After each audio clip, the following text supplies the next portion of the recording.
যমুনা টেলিভিশনের সংবাদ প্রকাশের ২৪ ঘন্টা না পেরোতেই আগামী ২ সপ্তাহের মাঝে ইমরানুরকে ক্রীড়া ভাতার আওতায় আনার নির্দেশ দিলেন ক্রীড়া প্রতিমন্ত্রী আমিনুল হক।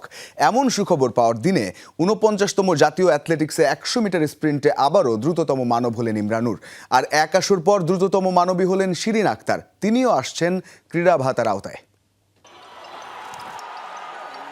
শুধু অ্যাথলেটিক্স ফেডারেশনের নয়, ইমরানুর রহমান পুরো বাংলাদেশের অন্যতম সেরা অ্যাথলেট, কিন্তু ক্রীড়া ভাতা পাচ্ছেন না। যমুনা টেলিভিশনে এমন প্রতিবেদন প্রকাশের ২৪ ঘন্টা না পেরোতেই ট্র্যাকে নামলেন আর ১০.৫৮ সেকেন্ড সময় নিয়ে নিজেকে আবারও প্রমাণ করলেন। ১০০ মিটার স্প্রিন্টে স্বর্ণ জিতে হলেন বাংলাদেশের দ্রুততম মানব।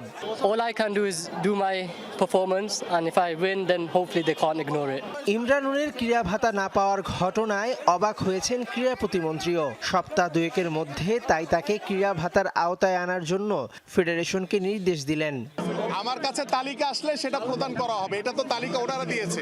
হ্যাঁ, আমরা এই ২ সপ্তাহের মধ্যে ফাইল পুট আপ করছি।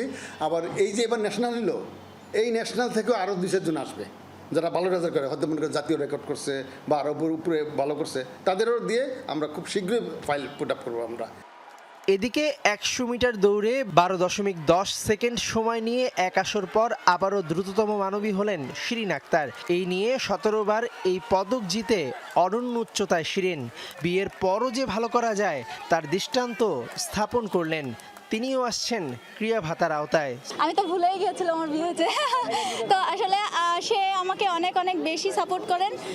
তিনি হচ্ছেন বাংলাদেশ ন্যাশনাল টিমের বাস্কেটবল প্লেয়ার, এয়ারফোর্সে কর্মরত রয়েছেন। আমার হাজব্যান্ড, তিনিও আমাকে অনেক সাপোর্ট করেছেন। আগামী ২ দিন বাকি অ্যাথলেটদের ফলাফল দেখে গড়া হবে জুলাইয়ে কমনওয়েলথ গেমসের দল। চীন থেকে ২ জন নতুন কোচ আনার বিষয়ে ফেডারেশনকে সবুজ সংকেত দিয়েছেন ক্রীড়া প্রতিমন্ত্রী।